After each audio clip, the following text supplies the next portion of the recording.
takutlah kalian kepada neraka, ya, dengan menyedekahkan walaupun cuma secuil kurma. Barang siapa yang tidak menemukan, tidak sanggup, maka dia berkata-kata yang baik. Hadis ini ada penyebabnya. Jadi Nabi SAW pernah melihat di pintu gerbang Madinah, masuk ke Madinah, ada beberapa orang yang miskin sekali kelihatan. Wajah mereka kelihatan karena susahnya sampai kulitnya merah kehitam-hitaman gitu kan. Badan mereka kurus, kain yang di baju mereka, di badan mereka cuma satu lembar yang kalau ditiup angin tersingkap. Maka Nabi SAW sebelum sahabat-sahabat ini, orang-orang Badui padang pasir ini datang, beliau naik ke atas mimbar lalu menasihatin para sahabat setelah tahmid kepada Allah Subhanahu wa taala, memuji Allah lalu membaca salawat buat diri beliau sallallahu alaihi wasallam. Lalu kemudian beliau memotivasi sahabat untuk menyumbang, menyumbanglah, bersedekahlah, itu baik buat kalian, tidak akan berkurang harta seorang hamba karena bersedekah. Sedekah bisa meredam murkahnya Allah. Terus Nabi SAW motivasi sampai keluar hadis ini. Beliau mengatakan, selamatkan diri kalian dari api neraka walaupun dengan syikit tamr. Syikit tamr sebenarnya kalau kita tadi tulis terjemahan secuil kurma ya. Sebenarnya syik itu lebih tepatnya kalau kalian punya kurma satu di rumah, satu buah, bagi dua. Setengahnya kalian makan, setengahnya bawa ke sini. Saking pentingnya disuruh menyelamatkan diri dari api neraka. Kalau ada orang yang tidak bisa menyumbang buat saudara-saudara ini, minimal dengan kalimat yang baik. Artinya, sabar ya, insya Allah nanti Allah bukakan kalian rezeki. Itu minimal. Kalau kita lihat fakir miskin dan tidak mampu membantunya, maka minimal dengan kata-kata santun, ya, kata-kata baik. Maka para sahabat pun akhirnya berlumba-lumba pada saat itu ingin menyumbang. Tetapi ada sahabat satu yang jeli. Dia berdiri lalu di hadapan Nabi SAW, dia mengatakan, ya Rasulullah, dikeluarin dari kantongnya beberapa dirham, ini saya sedekahkan. Lalu yang lain pada ngerumun, nyumbang semuanya. Kata Nabi SAW, keluar lagi hadis yang lain, man sanna fil islami sunnatan hasana, siapa yang memberikan contoh yang baik dalam Islam, falahu ajru man tabi'ahu min ghairi yanqus min ajri tabi'ihi syai'a, maka dia akan dapat pahala orang-orang yang mengikutinya tanpa dikurangi pahala sedikit pun dari orang yang mengikutinya. Jadi kalau ada permintaan sumbangan, orang yang paling pertama jadi contoh, itu panen pahala semuanya tuh, orang yang ikut setelahnya. Jadi ini bergegas dalam beramal saleh, tidak ada waktu untuk menunda-nunda gitu. Itu yang dimaksud dalam hadis ini. Hadis ini menjelaskan kepada kita bahwasanya kita disuruh menjauhkan diri dari api neraka sampai dengan setengah butir kurma. Artinya jangan pernah ada kesempatan sedekah disia-siain. Banyak orang di antara kita cuma nonton saja kalau orang berbuat baik. Termasuk Bapak Ibu sekalian, masjid-masjid yang ada di dekat rumah Anda semuanya, yang lagi taruh celengan masjid. Sudah sumbang kemarin misalnya 10.000, anggap 100.000. Hari ini lewat, kira-kira nyumbang lagi nggak? Hah? Kenapa nggak nyumbang lagi? Kemarin sudah nyumbang, itu kemarin sudah dicatat sama malaikat. Hari ini nggak pengen buku amal ditulis lagi, sumbang lagi. Ada fakir miskin datang depan rumah, ketuk-ketuk pintu, sudah dibantu kemarin kasih 100.000, datang lagi hari ini. Syaitan pasti goda, ini orang lagi yang datang nih. Alhamdulillah kamu datang lagi, butuh apa? Ini dikasih, kasih bantuan, sumbang. Karena dia yang datang itu hanya dapat manfaat duniawi, hanya itu saja. Kita dapat manfaat ukhrawi, selamat dari api neraka, bisa ninggiin derajat di surga.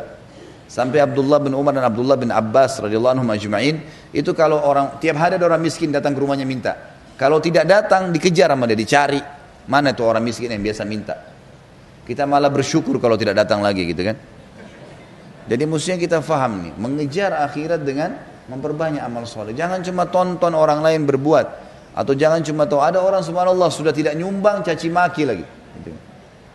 Ini kamu masih sehat, pergi aja kerja sana. Udah nggak ngasih, caci maki. Kenapa ini? Buruk benar hatinya orang. Gitu. Nggak boleh begini. Selamatkan diri. Ya, kalau ada kesempatan sedekah, bersedekah, dan itu akan menyelamatkan dari api neraka. Harusnya begitu. Sekecil apapun yang kita berikan di jalan Allah SWT akan bermakna. Orang-orang ini hanya sekedar menerima manfaat duniawi, kita mendapatkan manfaat ukhrawiyahnya. Ini makna daripada hadis Nabi SAW. Mungkin ibu perlu pulpennya. Ini makna hadis Nabi SAW yang tadi, selamatkan diri kalian walaupun dengan ya setengah kurma saja, setengah kurma. Jadi artinya kalau kau tidak punya kecuali satu bungkus roti, bagi dua, kasih fakir miskin lagi. Gitu kan. Sampai seperti itu kita dimotivasi. Uwais Al-Qarni rahimahullah, seorang ulama tabi'in, beliau itu miskin sekali. Saking miskinnya kalau makan selalu pungut-pungut makanan dari sampahnya orang, sisa makanan. Dicari yang masih bagus, diambil sama dia. Kemudian dibersihin, dipanasin lagi, dibagi dua, kasih orang miskin yang lain setengahnya. Susahnya hidupnya tapi masih bisa berbagi. Kita kadang-kadang melimpah-limpah subhanallah di rumah, dibuang, di sampah, sayang. Kenapa nggak dikasih kepada orang? Ini mesti kita pikirkan agar dimasukkan dalam program menjauhkan dari api neraka dengan bersedekah. Yang kelima, hadis ya, tadi sudah tentu kita sudah sebutkan.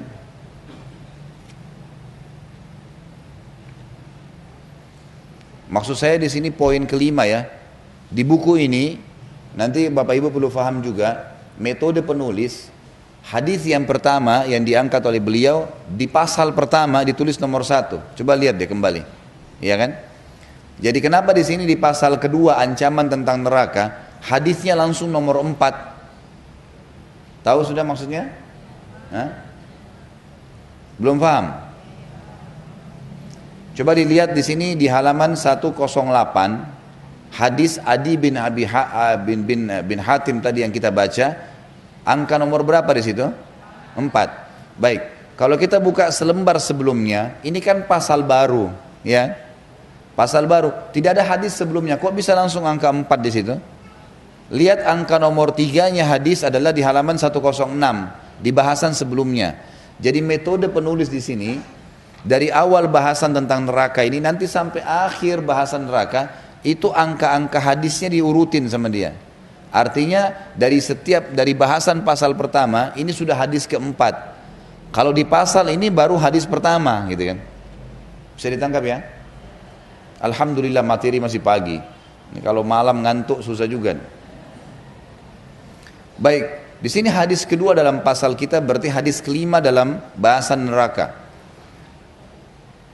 Hadis ini bisa dilihat di footnote nomor 100 ya, hadis riwayat Bukhari dan riwayat Muslim. Abu Hurairah radhiyallahu anhu menceritakan ketika turun ayat surah Asy-Syu'ara ayat 214, A'udzubillahi minasyaitonirrajim wa anzir ashiratakal aqrabin, dan berilah peringatan kepada keluargamu yang terdekat.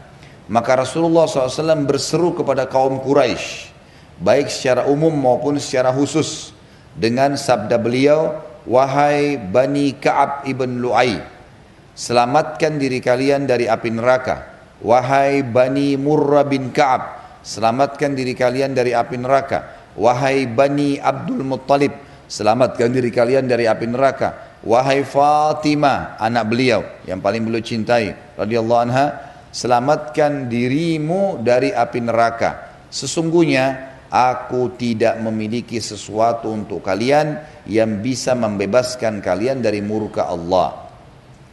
Hadis ini memberikan pelajaran kepada kita bagaimana seorang dai yang sudah faham atau daiyah atau muslim ataupun muslimah yang sudah faham tidak boleh diam. Ingatkan nih, ini yang kita sudah pelajari walaupun baru beberapa dalil. Sampaikan ibu-ibu di sini yang suaminya tidak ikut kepada suami, kepada anak, bapak-bapak yang istrinya nggak ikut, sampaikan pada istri, sampaikan pada ibu kita, ayah kita, paman, keponakan, siapa saja. Sampaikan, Nabi SAW sampaikan begitu turun ayat ini, ingatkan kerabat terdekatmu, beliau langsung sampaikan. Dan beliau menyebutkan nama-nama ya, suku-suku Quraisy di Mekah, semuanya suku-suku induknya. Setelah menyebutkan suku-suku induk ini agar selamatkan dari api neraka, maksudnya beramal solehlah kalian, tinggalkanlah perbuatan-perbuatan maksiat dan dosa. Sampai beliau menyebutkan individu, wahai Fatimah. Fatimah di sini radhiyallahu anha adalah anak Nabi SAW yang paling beliau cintai radhiyallahu anha. Dan di sini Nabi SAW sengaja sebutkan namanya, wahai Fatimah. Dan subhanallah ini seakan-akan mengingatkan orang-orang yang sekarang ini, ya, orang-orang yang sekarang ini banyak memuliakan Fatimah, tapi mereka sendiri membenci ajaran-ajaran Nabi Muhammad SAW. Mereka sendiri mencaci maki para sahabat-sahabat Nabi SAW. Ini semua hal yang berbahaya sekali, gitu ya. Wahai Fatimah, selamatkan dirimu dari api neraka. Sesungguhnya aku tidak memiliki sesuatu untuk kalian yang bisa membebaskan kalian dari api neraka. Bagaimana memahami hadis ini kalau dipertemukan dengan hadis syafaat, pertolongan Nabi Muhammad SAW pada hari kiamat? Maka ulama mengatakan syafaat Nabi Muhammad SAW hanya akan terjadi pada saat seseorang sudah ditimbang amalnya, ternyata amal baik dan amal buruk, amal buruknya lebih berat, gitu kan? Setelah ditimbang, tapi amal baiknya ada, gitu kan? Dan di sini dosa-dosanya yang ditimbang yang lebih berat bukan dosa kufur, bukan dosa syirik, bukan dosa yang Allah tidak ampuni, bukan dosa kemunafikan. Maka disitulah peran Nabi SAW memberikan syafaat beliau. Beliau berikan pertolongan supaya dosanya dimaafkan sama Allah sebagian, lalu orang ini masuk ke dalam surga. Yang penting dia lolos. Ini sekaligus membantah banyak orang-orang yang memang salah faham dengan masalah ini. Mereka menganggap ya, kalau kami ini turunan Nabi Muhammad SAW, maka biar tidak amal soleh maka bisa selamat. Ini pemahaman yang salah ini. Siapa lebih mulia, anda atau Fatimah radhiyallahu anha? Fatimah radhiyallahu anha. Maka harus paham, Fatimah saja diingatkan oleh ayahnya Nabi SAW. Hai Fatimah, selamatkan dirimu. Aku tidak punya sesuatu yang bisa menolong kalian dari murkahnya Allah. Maksudnya, kalau kalian berbuat sesuatu yang bisa mengundang murka Allah dari kekufuran, dari perbuatan syirik, melanggar hukum-hukum Allah, maka itu akan membawa kalian masuk neraka. Saya tidak bisa tolong.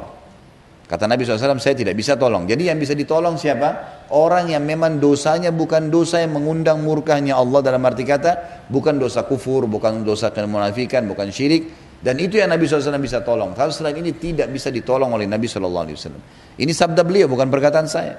Maka harus memahami dalil dengan ilmu yang benar. Sehingga kita tahu meletakkan pada tempatnya. Karena banyak orang, gitu kan, yang kadang-kadang disebar luaskan. Semoga Allah kasih hidayah. Karena dia turunan Nabi SAW, lalu dia mengatakan, ya, dikatakan, saya pernah dapatkan informasi itu, ya, kebetulan kakak saya hadir di sebuah pengajian, lalu kemudian dia di situ mayoritasnya memang semuanya turunan Nabi SAW. Lalu dikatakanlah pada ya, kakak saya mendengarkan, dia bilang, ini kalian semua pasti akan dapat syafaat kakek kalian Nabi SAW, walaupun kalian berbuat dosa.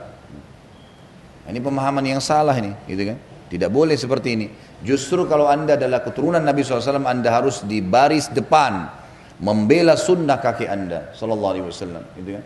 Harusnya orang yang menjadi tauladan untuk kita semua menjadi orang yang mempertahankan kemurnian ajaran Islam. Sekarang sayangnya kesannya kebanyakan malah yang lari bertolak belakang dengan ajaran kakeknya sendiri. Sayang sekali. Mestinya anda semua ini para habaib, para syarifah, harus orang-orang yang menjadi orang yang di saf pertama mempertahankan kemurnian ajaran kakek anda, gitu kan? Mestinya kita semua ikut dari belakang. Jadi jangan sampai malah terbalik, malah mengadakan acara buat-buat macam-macam yang memang Nabi SAW sendiri tidak pernah mencontohkan itu. Kita sebenarnya bukan membahas tentang masalah poin tadi, tapi karena kebetulan ada hadis ini memang berhubungan dengan sabda Nabi SAW. Wahai Fatimah, selamatkan dirimu dari api neraka. Sesungguhnya aku tidak memiliki sesuatu untuk kalian yang bisa membebaskan kalian dari murka Allah.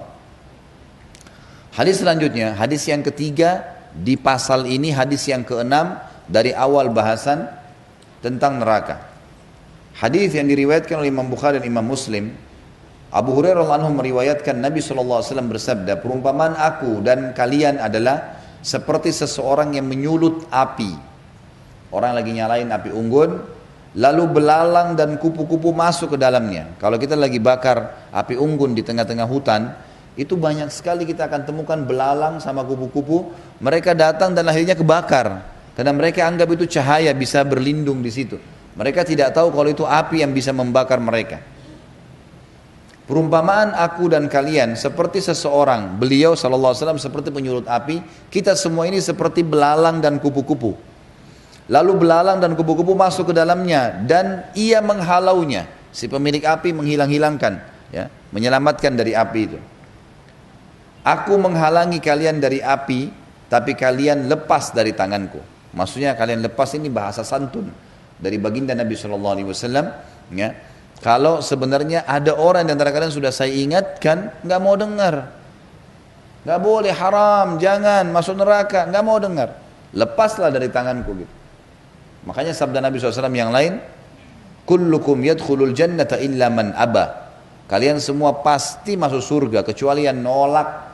Para sahabat bertanya, ya Rasulullah, wa may ya'ba ya Rasulullah, siapa yang nolak tuh masuk surga? Bodoh benar dia, gitu kan. Lalu kata Nabi SAW, man ata'ani dakhalal jannah wa man asani dakhalan nar. Siapa yang patuh padaku, yang aku suruh dikerjakan wajib atau sunnah, yang aku halalkan dari Allah dia nikmatin, yang aku larang haram dan makruh ditinggalkan, maka itu taat kepadaku. Siapa yang taat padaku dia akan masuk dalam surga, dan siapa yang bermaksiat padaku, ya, tidak mau mengikuti apa yang Nabi SAW perintahkan atau mengerjakan apa yang Nabi SAW tidak kerjakan, maka secara otomatis juga dia tidak mentaati kepadaku. Dan perlu digarisbawahi ya, mentaati Rasulullah SAW dalam segala hal, wajib atau sunnah, ini adalah puncak daripada ketaatan. Dan maksiat kepada Nabi SAW ada dua: melanggar apa yang Nabi sudah ancamkan, atau melakukan yang Nabi tidak contohkan. Begini memahaminya. Kalau Bapak Ibu kerja di satu perusahaan, ada peraturan perusahaan, ini yang boleh, ada yang tidak boleh. Kayak tidak boleh telat, ya, tidak boleh keluar sebelum waktu kerja selesai, harus ini, harus itu, berpakaian rapi misalnya, dan seterusnya. Ada peraturan, ada pelanggaran, tidak boleh dilanggar. Yang langgar dapat hukuman. Ada juga pelanggaran yang kalau dilakukan oleh seseorang tanpa diperintahkan. Seperti misal, ada pegawai, Bapak Ibu masuk di satu perusahaan, lalu Bapak Ibu lihat di depan perusahaan ini kayaknya bagus nih, menurut kita pribadi, taruh bunga. Misal, di depan kantor kita taruh bunga.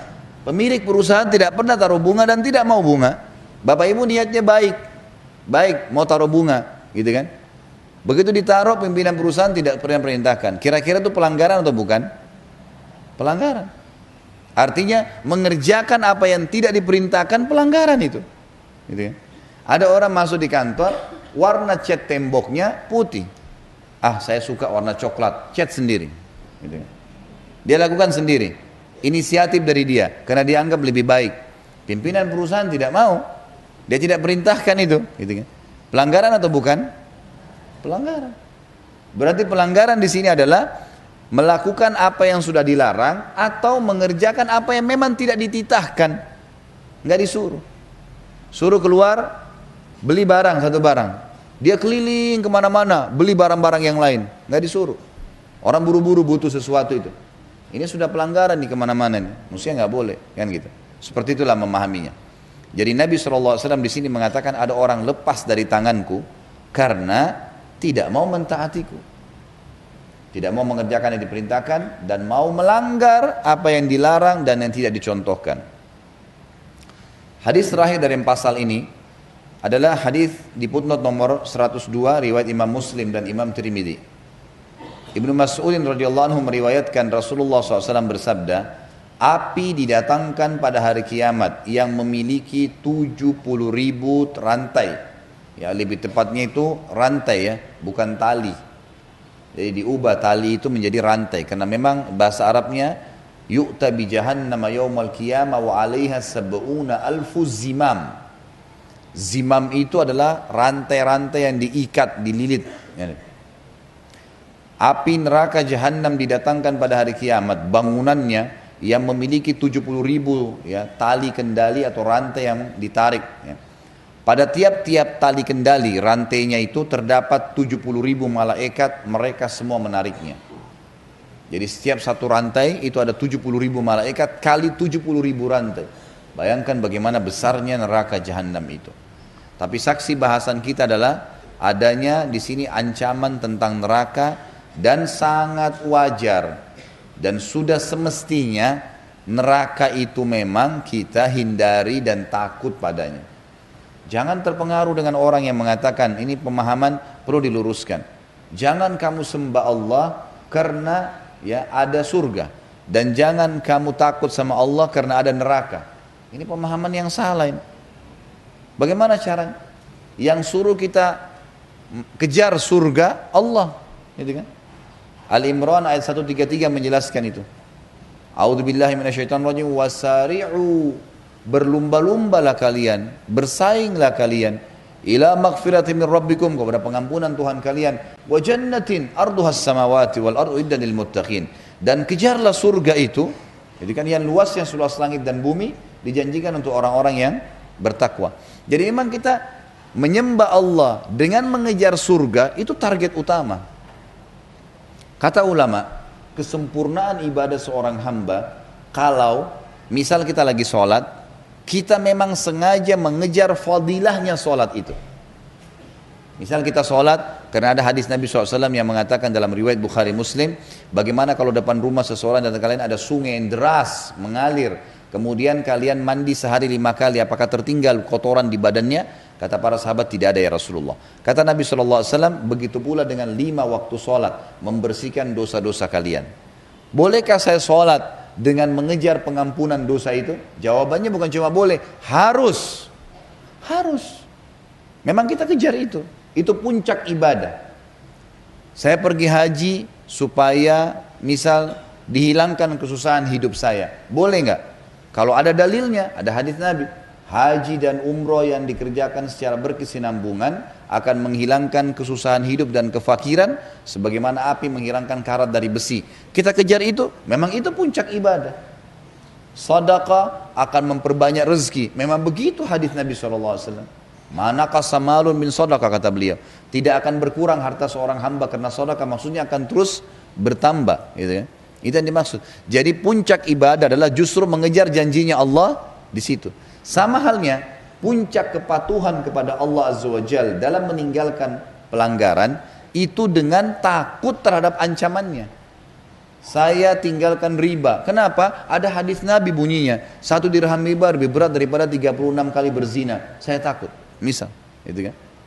Orang takut berzina karena nanti ada siksa ini, ada siksa itu. Orang dusta nanti akan disiksa ini, siksa itu. Neraka itu seperti ini yang kita pelajari. Puncak ketaatan kepada Allah dan takut padanya adalah takut kepada apa yang diancamkan olehnya.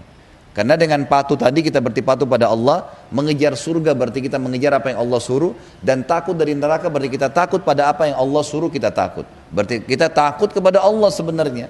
Seperti itulah. Dan ini sebab kita membahas neraka dan surga ini untuk itu. Jadi memang kita meninggalkan dosa-dosa karena takut dari ancaman Allah Azza wa Jalla.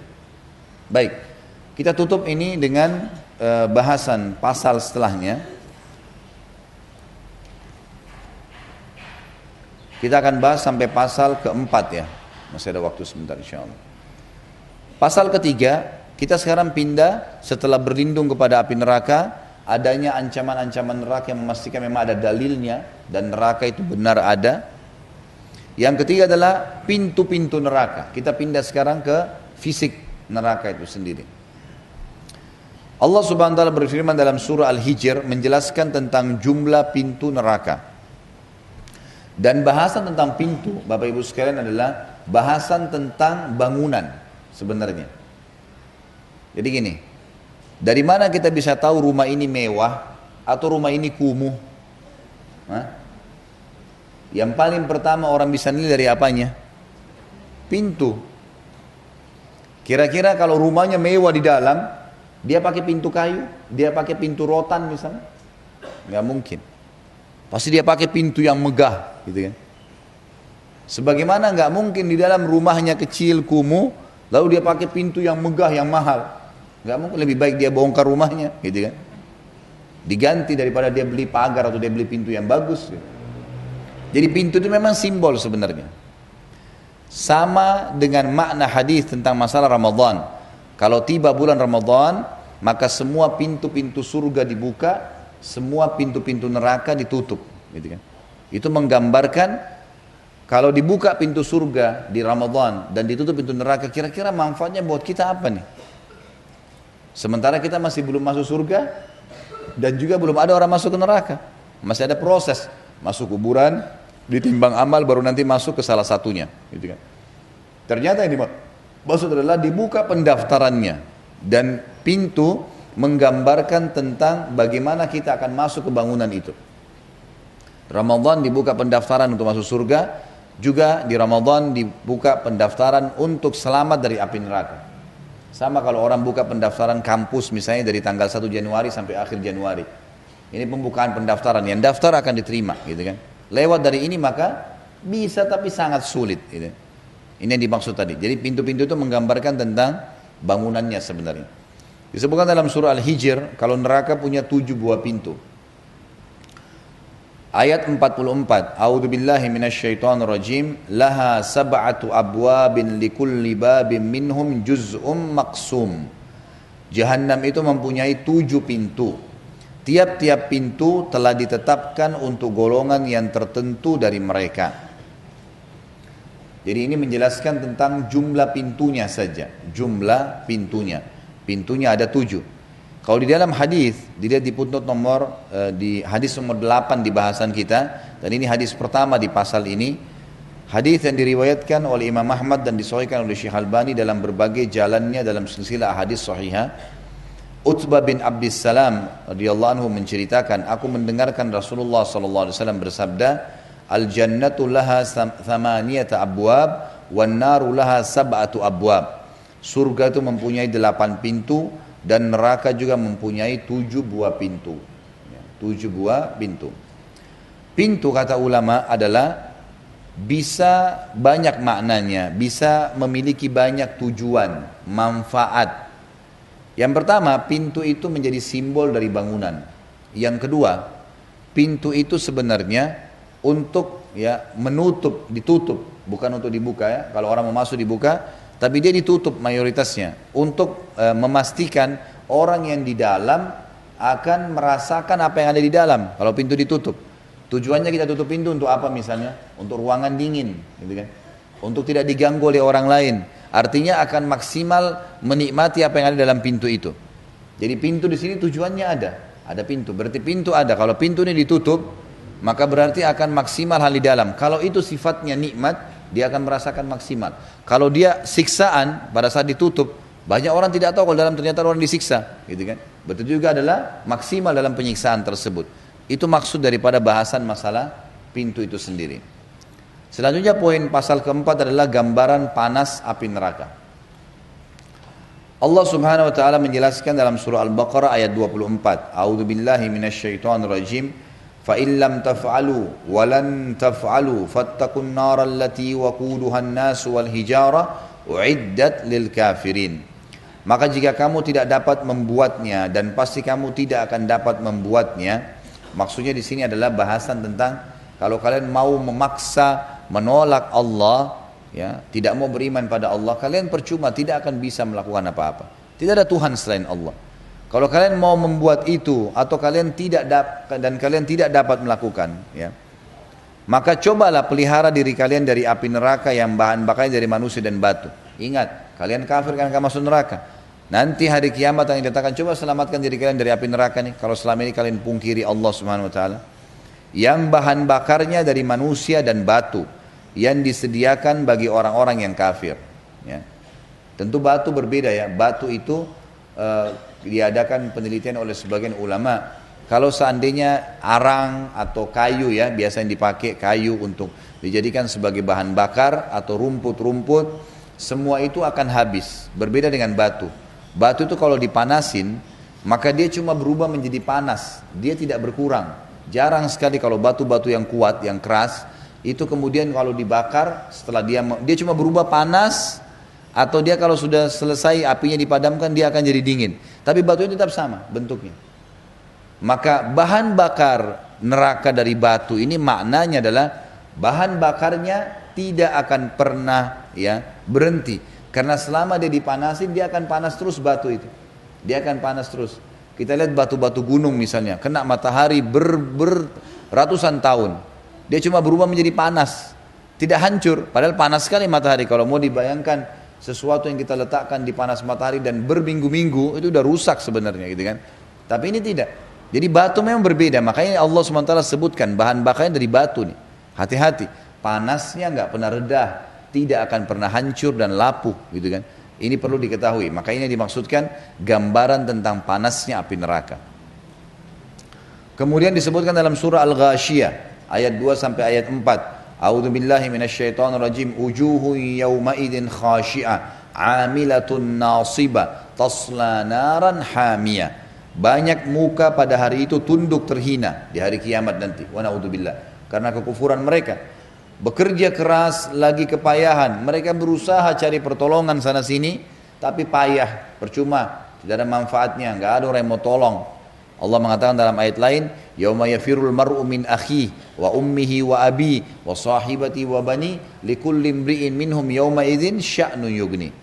Hari itu orang lari dari temannya, ibu bapaknya, saudaranya, pasangan hidupnya, anak-anaknya. Masing-masing orang ingin menyelamatkan dirinya sendiri. Mereka akan memasuki api neraka jahanam yang sangat panas. Naran hamiyah, dalam bahasa Arab itu kalau hamiyah digunakan untuk api yang memang sudah lama dibakar, ya. Beda panasnya kayak kita kalau nyalain kompor gas. Beda panasnya api itu kalau masih baru dinyalain dengan yang sudah dinyalain dari setengah jam yang lalu. Beda, gitu kan? Panasnya lebih panas tuh. Maka seperti itu memahaminya. Narun hamiyah yang dimaksud adalah tasla naran hamiyah. Hamiyah dalam bahasa Arab adalah api yang sudah lama dipanasi sehingga dia sangat panas. Makanya terjemahnya tadi api yang sangat panas. Kemudian kita lihat surah Al-Lail. Bisa dibuka Al-Quran, surah Al-Lail. Surah nomor 92 ya. Ayatnya 14 dan 15. A'udzu billahi minasyaitonir rajim fa'anzartukum naran talazza la yaslaha illal ashqa. Dan sungguh kami sudah memperingatkan buat kalian selama hidup di dunia dengan api yang menyala-nyala. Naudzubillah minan nar. Tidak ada yang masuk ke dalamnya kecuali orang yang sangat celaka, rugi. Kalau masuk neraka itu rugi.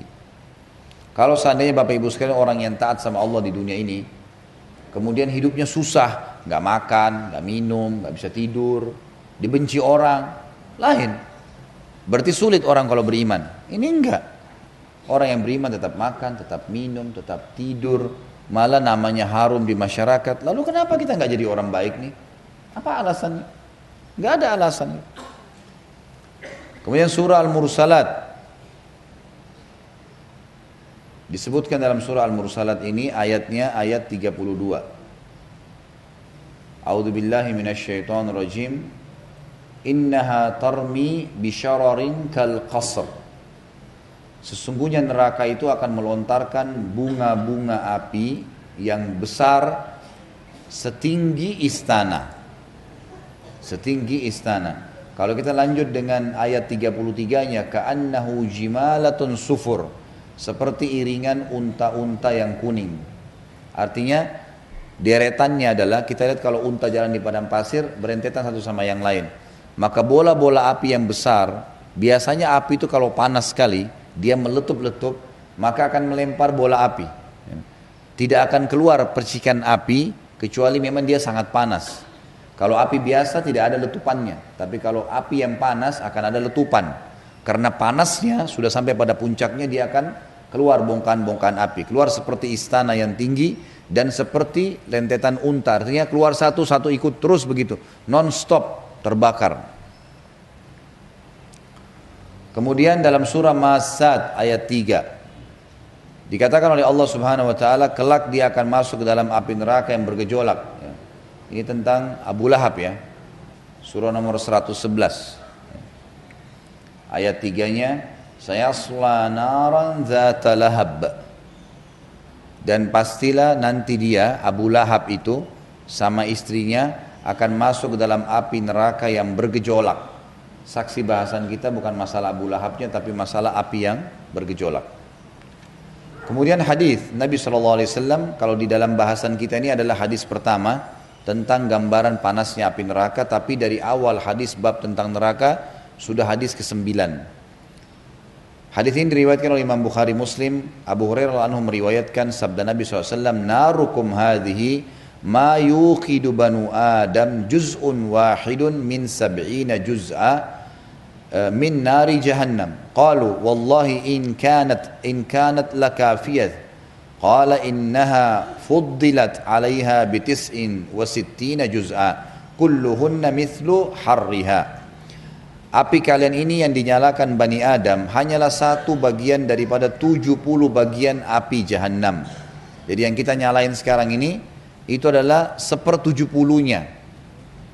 Nanti neraka Jahannam 69 kali lagi lebih panas daripada ini. Ditambah, api kalian ini yang dinyalakan Bani Adam, anak Adam adalah satu bagian daripada 70 bagian neraka Jahannam. Lalu para sahabat mengatakan, demi Allah, satu bagian saya sudah cukup ya Rasulullah. Api dunia ini saja kalau dibakar kami sudah cukup. Kata Nabi SAW, sesungguhnya ia telah dilebihkan di atasnya. Nanti hari kiamat akan didatangkan 69 bagian. Semuanya seperti itu panasnya. Jadi panas kayak kita sekarang di dunia ini dilipat gandakan 70 kali lipat. Ya, ditambah 69. Baru itu masuk dalam perhitungan neraka, api neraka Jahannam. Wa na'udzubillah minan nar. Baik, kita lanjutkan dengan hadis terakhir dan kita tutup dengan masalah ini adalah hadis riwayat Abu Dawud dan Nasai juga Imam Tirmidzi, dan mereka menilai hadis ini terutama Tirmidzi dengan hadis hasan sahih. Diterjemahkan bahasa Indonesia langsung sini kena panjang. Abu Hurairah anhu meriwayatkan sabda Nabi SAW, ketika Allah menciptakan neraka, dia mengutus Jibril. Ketika Allah menciptakan surga, Allah mengutus Jibril ke surga seraya berfirman, lihatlah kepadanya dan apa yang aku janjikan kepada penghuninya di dalamnya. Lalu Jibril pun mendatangi surga dan melihatnya. Berikut apa yang disediakan Allah untuk penghuninya. Lalu ia kembali kepadanya dan mengatakan, demi keperkasaanmu, tidaklah seseorang mendengarkan saja surga itu, melainkan ia ingin memasukinya. Kemudian Allah memerintahkan supaya surga dikelilingi dengan hal-hal yang tidak disenangi. Ya. Manusia lagi ingin bebas-bebas, maka ada batasan-batasan kegiatannya, gitu kan? Ada yang dilarang, ada yang diperintahkan, diwajibkan. Kemudian Allah memerintahkan surga dikelilingi dengan hal-hal Kemudian Allah memerintahkan supaya surga dikelilingi dengan hal-hal yang tidak disenangi. Lalu Allah memerintahkan kepada Jibril, kembalilah kepadanya. Lalu lihatlah pada apa yang aku janjikan bagi penghuninya di dalamnya. Ia pun kembali kepadanya, ternyata surga telah dikelilingi dengan hal-hal yang tidak menyenangkan.